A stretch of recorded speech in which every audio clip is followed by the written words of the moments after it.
Hi guys. நம்ம previous வீடியோவில் எப்படி ஒரு மெத்தட் கிளாஸ் ஆப்ஜெக்ட் கிரியேட் பண்ணுறது டேட்டா டைப்ஸ் பார்த்துருப்போம். இந்த வீடியோவில் நம்ம வந்து வேரியபிள்ஸ் ஜாவாவில் வேரியபிள்ஸ் என்ன அப்படி பார்ப்போம். இதில் 3 டைப் இருக்குது. ஒன்று local variable, class instance variable, அப்படி இல்லைனா ஸ்டாட்டிக்ஸ் வேரியபிள். ஓகேவா?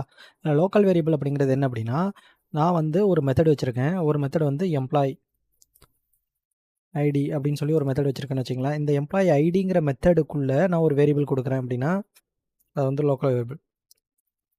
இன்ட் ஐடி ஈக்குவல் டு 12 அப்படின்னு சொல்லி கொடுக்குறேன். ஓகேவா? இன்ட் ஐடி ஈக்குவல் டு 12 அப்படின்னு சொல்லி கொடுத்தோன்னா இது local variable. Class level variable அப்படிங்கிறது என்னென்னா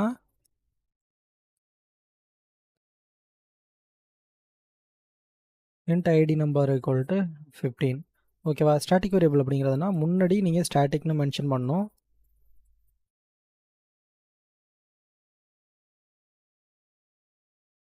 ஓகேவா? ஸ்டாட்டிக்னு சொல்லிவிட்டு என்ன டேட்டா டைப்போ அந்த டேட்டா டைப்பை பக்கத்தில் போடணும். ஸ்டாட்டிக் இன்ட் ரோல் நம்பர், அது பக்கத்தில் 145 அப்படின்னு சொல்லிட்டு ஒரு நம்பர் கொடுத்துக்கிறேன் நான். ஓகே, இப்போது மெத்தடுக்குள்ளே கொடுத்தேன் அப்படின்னா லோக்கல் வேரியபிள். மெத்தடுக்கு வெளியில் கிளாஸுக்குள்ளே இந்த கர்லி பிரேசஸ்க்குள்ளே கொடுத்தோம் அப்படின்னா அது வந்து கிளாஸ் லெவல் வேரியபிள்ஸ். ஓகேவா? அதுக்கப்புறம் அதேமாதிரி கிளாஸ் லெவலில் டிக்ளேர் பண்ணிவிட்டு முன்னாடி ஸ்டாட்டிக் அப்படின்னு சொல்லி கொடுத்தோம் அப்படின்னா இது வந்து ஸ்டாட்டிக் வேரியபிள். நீங்கள் வந்து இதில் வேல்யூ இனிஷியலைஸ் பண்ணோம் அப்படின்னு சொல்லிட்டு மேண்டேட்டரி கிடையாது. நீங்கள் வந்து டிக்ளேர் மட்டும் பண்ணால் கூட போதும். ஓகேவா? ஆனால் லோக்கல் வேரியபிளில் டெஃபினட்டாக நீங்கள் இனிஷியலைஸ் பண்ணி தான் ஆகணும். ஏன்னா வேறு எங்கேயும் நம்மளால் இந்த வேல்யூ வந்து சேஞ்ச் பண்ண முடியாது. அதனால் நீங்கள் இனிஷியலைஸ் பண்ணுறது பெட்டர். கண்டிப்பாக இனிஷியலைஸ் பண்ணியிருக்கணும்.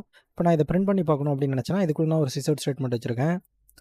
ஓகே, இதுக்குள்ளே சிஸ்அவுட் ஸ்டேட்மெண்ட் வச்சுருக்கேன். அதுக்கு ஐடி அப்படின்னு நான் சொல்லி கொடுத்துறேன். இப்போ இது ரெண்டுத்தையும் நான் பிரிண்ட் பண்ணோம் அப்படின்னா நான் கீழேயே ஒரு என்ன பண்ணுறேன் அப்படின்னா ஆப்ஜெக்ட் கிரியேட் பண்ணுறேன், வேரியபிள் டெமோ அப்படின்னு சொல்லிட்டு.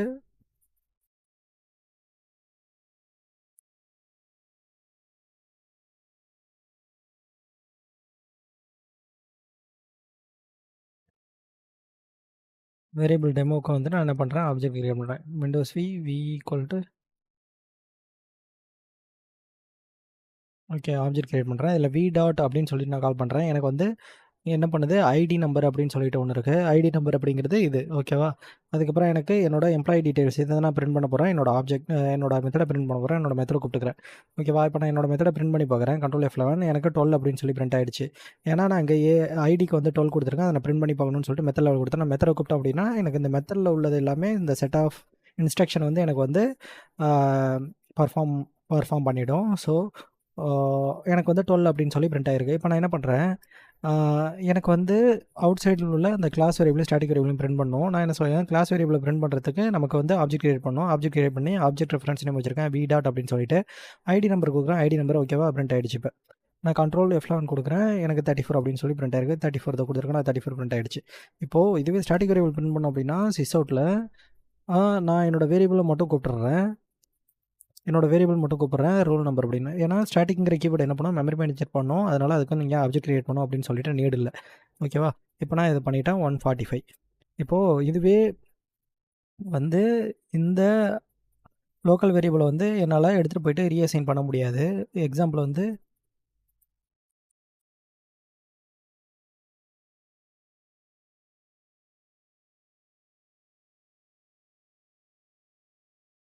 எம்ப்ளாயி சேலரி அப்படின்னு சொல்லிட்டு ஒரு மெத்தட் வச்சுருக்கேன். இப்போ இந்த மெத்தடுக்குள்ளே என்னால் இந்த ஐடியை வந்து ரீஅசைன் பண்ண முடியுமான்னு பார்க்குறேன். ரீஅசைன்னா வேறு வேல்யூ மாற்ற முடியுதுன்னு பார்க்குறேன்.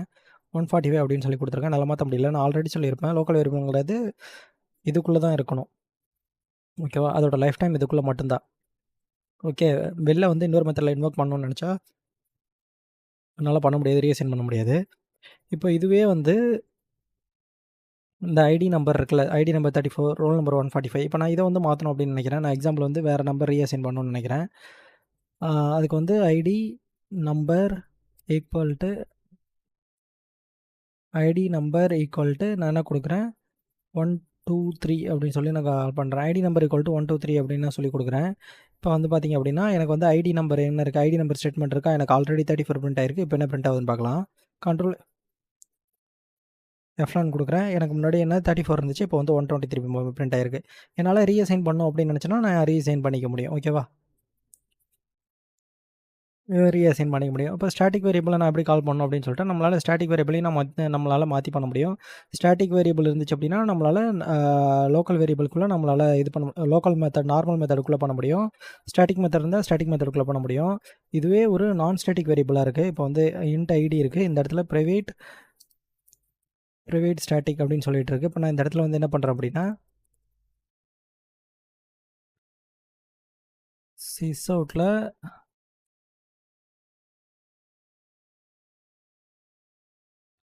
சிஸ்அவுட்ல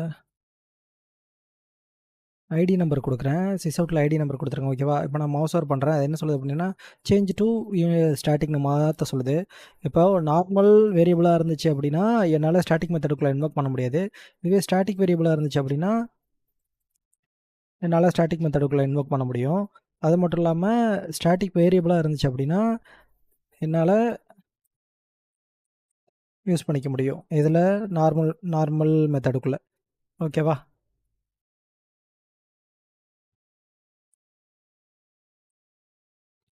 123, 145, 145.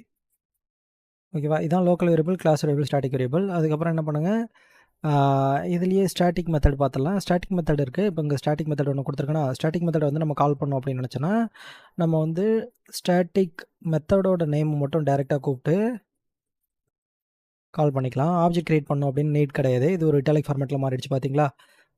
ஸ்டாட்டிக் மெத்தடை மட்டும் நம்ம கால் பண்ணி கொடுத்துக்கலாம். 145 பிரிண்ட் ஆயிடுச்சு. இதில் ரோல் நம்பருக்கு வந்து நம்ம 145ன்னு நேம் கொடுத்துருக்கோம். நமக்கு ரோல் நம்பர் பிரிண்ட் ஆயிடுச்சு.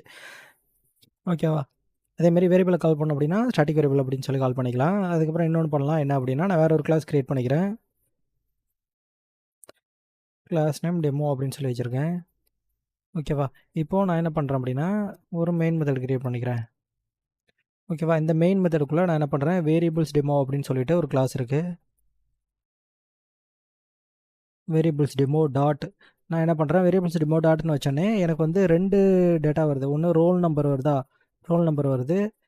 இப்போ நான் இந்த ரோல் நம்பரை பிரிண்ட் பண்ணணும் அப்படின்னு நினச்சேன் அப்படின்னா, நான் என்ன சொல்ல வரேன் அப்படின்னா, ஸ்டாட்டிக் வேரியபிளோ ஸ்டாட்டிக் மெத்தடோ இருந்துச்சு அப்படின்னா, வேற ஒரு கிளாஸ் வச்சிருந்தோம் அப்படின்னா, நம்ம இந்த எக்ஸ்டென்ஸ் கீவேர்டோ வேறு எதுவுமே யூஸ் பண்ண தேவையில்ல. ஆப்ஜெக்ட் கிரியேட் பண்ணணும் அப்படி நீடு கிடையாது. இப்போ நான் என்னோட வேரியபிளை பிரிண்ட் பண்ணி பார்க்கணும் அப்படின்னு நினச்சேன்னா, என்னோட கிளாஸ் நேமை கூப்பிட்டுட்டு, என்னோட கிளாஸ் நேமு வேரியபிள்ஸ் டெமோ தான் வச்சுருக்கேன். டாட் என்னோட என்ன வேரியபிள் நேமோ அந்த வேரியபிள் நேமை நான் இந்த இடத்துல கொடுத்துக்கலாம். ஓகேவா? இதுவே நான் இங்கே ப்ரைவேட்னு மென்ஷன் பண்ணியிருக்கேன். அதனால தான் நமக்கு ஆக்சஸ் ஸ்பெசிஃபையர் வேற ஒரு கிளாஸில் இன்வோக் ஆகலை. பப்ளிக்னு மாற்றிட்டேன். இப்போ வேரியபிள்ஸ் டெமோ டாட் என்னோட அந்த கிளாஸோட நேம், அந்த கிளாஸில் உள்ள வச்சிருந்த மெத்தடோட நேமை மெத்தடை கூப்பிட்றேன். Okay, employee salary. இப்போ நான் இதை பிரிண்ட் பண்ணி பார்க்குறேன். கண்ட்ரோல் F11 ஒன்று எழுதியிருக்கேன்.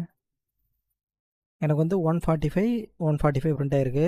ஏன்னா ரெண்டுத்துக்குமே நம்ம வேல்யூ வந்து என்ன கொடுத்துருக்கோம் அப்படின்னா, இதுக்குள்ளேயும் சிஸ்அவுட் ரோல் நம்பர் தான் கொடுத்துருக்கோம். ரோல் நம்பரோட வேல்யூ 145 தான்.